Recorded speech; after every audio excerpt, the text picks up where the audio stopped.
नमस्कार साथियों, स्वागत है आपका आपके अपने YouTube चैनल सुदर्शन में। और सुदर्शन में अपन जानकारी साझा कर रहे हैं अपने अखंड भारत की संस्कृति, सभ्यता, विरासत और उच्च आदर्शों की। साथियों, आदि अनादि काल से हम ये देखते हैं कि व्यक्ति की जैसी नीयत होती है या जैसे उसकी बुद्धि होती है उसी तरह से वो काम करता है। एक अच्छा सुसज्जित व्यक्ति, शिक्षा से परिपूर्ण सभ्य व्यक्ति हमें फायदा पहुंचा सकता है और उसी के उलट एक जो अनपढ़ व्यक्ति है या जो दुष्ट बुद्धि का व्यक्ति है वो हमें तात्कालिक नुकसान भी पहुंचा सकता है। साथियों, ये मात्र व्यक्ति विशेष की बात या इंसान की बात नहीं है, ये पशु पक्षियों पर भी लागू होती है। आज के वीडियो में हम जानकारी साझा करेंगे इसी संबंध में कि कैसे एक व्यक्ति या कैसे एक पशु या कैसे एक पक्षी अपनी बुद्धि से हमें नुकसान पहुंचा सकता है या हमें लाभ पहुंचा सकता है। तो साथियों, आज के वीडियो का जो हमारा विषय है वो है कि कैसे हम सुसज्जित व्यक्ति, सुसज्जित परिपूर्ण व्यक्ति के साथ में अपनी मित्रता रखें जो हमें समय पर लाभ पहुंचा सके, हमारी सहायता कर सके, हमें उचित मार्गदर्शन दे सके, जिससे कि हमारा जीवन सुंदर बन सके, गौरवशाली बन सके और सफल बन सके। साथियों, पुराने समय की एक बात है, एक शहर में दो ब्राह्मण पुत्र रहते थे। एक गरीब था तो दूसरा काफ़ी धनाढ़ या अमीर था। दोनों पड़ोसी थे, पास पास उनके घर थे। गरीब ब्राह्मण की पत्नी उसे रोज़ ताने देती थी, कहती थी कि झगड़ती थी, लड़ती थी और उसके ऊपर दोषारोपण करती थी कि क्यों नहीं हम अमीर हैं, क्यों हमारे पास धन दौलत नहीं है, आपका बड़ा भाई तो बड़ा अमीर है, आप गरीब क्यों हैं। साथियों, एक दिन 11 के दिन गरीब ब्राह्मण पुत्र झगड़ों से तंग आकर, अपनी पत्नी से तंग आकर और जंगल की तरफ चल देता है और मन में सोचता है कि जंगल के अंदर मुझे कोई शेर या कोई जंगली जानवर खाएगा, उसका पेट भर जाएगा और मेरी भी मुक्ति हो जाएगी इस रोज रोज की कलह से, झगड़े से। साथियों, जंगल में जाते समय उसे एक गुफा नजर आती है। वो गुफा की तरफ जाता है। गुफा के अंदर एक शेर सोया हुआ होता है और शेर की नींद में खलल ना पड़े, इसलिए शेर की नींद खराब ना हो, इसके लिए एक हंस वहाँ पर पहरेदारी करता है, यानी कि शेर आराम से सो सके, इसलिए एक रखवाले के रूप में हंस वहाँ तैनात होता है। हंस जब दूर से ब्राह्मण पुत्र को आता देखता है तो चिंता में पड़ जाता और सोचता है कि ब्राह्मण आएगा, शेर जगेगा और इसे मारकर खा जाएगा, 11 के दिन मुझे ब्राह्मण हत्या का पाप लगेगा। हंस को एक उपाय सोचता है और वो शेर के भाग्य की तारीफ करता है। वो शेर की बड़ाई में या उसकी तारीफ के पुल बांधता है। वो कहता है, हे जंगल के राजा सिंहराज, उठो जागो, आज आपके भाग खुल गए हैं। 11 के दिन खुद विप्रदेव आपके घर आए हैं और जल्दी उठें और इन्हें दक्षिणा देकर रवाना करें। आपका मोक्ष हो जाएगा, आप मुक्ति को प्राप्त होंगे, आपका इहलोक और परलोक सुधर जाएगा। साथियों, ये दिन दोबारा नहीं आएगा, ऐसा कहकर वह सिंहराज को जगाता है और वो कहते हैं कि हंस ने कहा कि आप इस पशु योनि से मुक्ति पा लेंगे। शेर दहाड़ कर उठता है। हंस की बात उसे सही लगती है, क्योंकि बात का मतलब होता है, सही राय का सही मतलब होता है।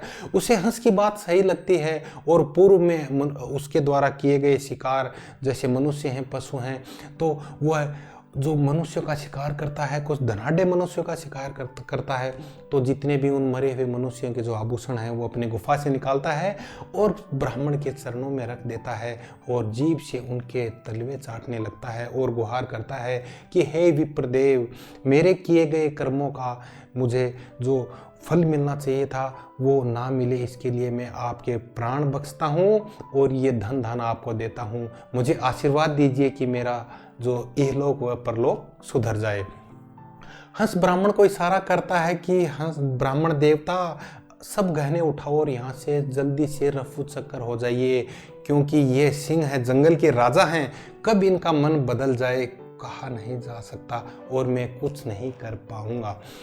ब्राह्मण बात समझ जाता है और तेजी से जंगल को छोड़ देता, अपने घर आता है। पड़ोसी अमीर ब्राह्मण की पत्नी को जब ये बात पता लगती है तो वो भी अपने पति को जंगल के अंदर 11 के दिन और उसी शेर की गुफा में जाने के लिए कहती है। साथियों, यहाँ पर एक बात ध्यान देने वाली है कि वो ब्राह्मण पुत्र पहले से अमीर था, लेकिन अपने छोटे भाई को अमीर देखकर उसकी पत्नी कहती है कि आप जाइए जंगल में और उस सिंह की गुफा में जाइए और अमूल चूल धन दौलत लेकर आइए।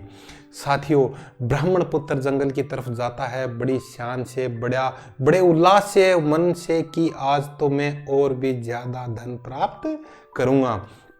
साथियों, नियति का नज़ारा देखिए, तकदीर का खेल देखिए। अब शेर का पहरेदार बदल चुका होता है। अब नया पहरेदार जो हंस था पहले, उसका स्थान ले लेता है कौवा। और साथियों, कौवे की प्रकृति तो आप जानते ही हैं कि उसकी कैसी प्रवृत्ति होती है। जैसे कौवे की प्रवृत्ति होती है वह वैसा ही सोचता है। बढ़िया है, ब्राह्मण आया है, शेर को जगाऊं। शेर की नींद में खलल पड़ेगी, गुस्सा आएगा और ब्राह्मण को मारेगा तो कुछ मेरे भी हाथ लगेगा, मेरा भी पेट भर जाएगा। ये सोचकर कौवा अपनी काँव काँव करके चिल्लाता है। शेर गुस्सा हो जाता है। दूसरे ब्राह्मण पर उसकी नज़र पड़ती है, उसे हंस की बात याद आ जाती है। वह समझ जाता है कि कौवा क्यों काँव काँव कर रहा है। साथियों, वो अपने पूर्व में हंस के कहने पर किए गए धर्म को खत्म नहीं करना चाहता था, पर फिर भी नहीं। शेर होता है, जंगल का राजा होता है। वो दहाड़ कर ब्राह्मण देवता को कहता है, हंस उड़ सरवर गए और अब काग भये प्रधान, थे तो विप्रा धारे घरे जाओ, मैं किना इनी जिजमान। शेर का कहने का तात्पर्य होता कि हे ब्राह्मण देवता, जो हंस थे वो तो उड़ के सरवर की तरफ चले गए और यहाँ पर अब जो प्रधान है वो काग बन गए हैं, जिनकी बुद्धि बहुत ही कुसंगित होती है, बहुत ही धूर्त बुद्धि होती है। इसलिए हे ब्राह्मण देवता, आप अपने घर को जाइए। साथियों, कहानी का मतलब था, अपने जो कहानी जो कही गई है, जो इसका तात्पर्य ये होता है कि हंस जो अच्छी सोच वाला था, अच्छी मनोवृत्ति का था, वो उड़कर सरवर चले गए हैं, तालाब को चले गए हैं। और जो कौवे हैं वो यहाँ पर आज के दिन प्रधान हैं। दूसरा ब्राह्मण सारी बात समझ जाता है और डर के मारे अपने प्राणों को बचाकर जंगल से घर की तरफ भाग जाता है। साथियों, कहने का मतलब है कि हंस और कौवा और कोई नहीं है, ये हमारा चरित्र है, हमारा मन है, हमारा मस्तिष्क है। कोई किसी को दुखी देखकर दुखी होता है, कोई किसी को सुखी देखकर दुखी होता है।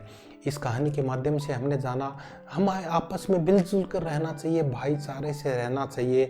वे हंस प्रवृत्ति के लोग होते हैं जो झगड़े कर एक दूसरे के मारने, लूटने, उसे हानि पहुंचाने की सोचते हैं, वे कौवे की प्रवृत्ति के होते हैं।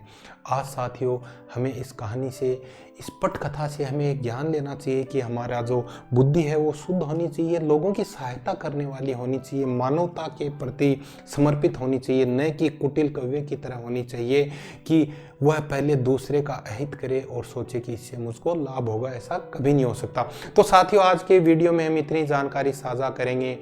आपको यदि वीडियो पसंद आया हो तो वीडियो को लाइक करें, आपका जो अपना चैनल है सुदर्शन उसको सब्सक्राइब करें। जय हिंद, जय मां भारती।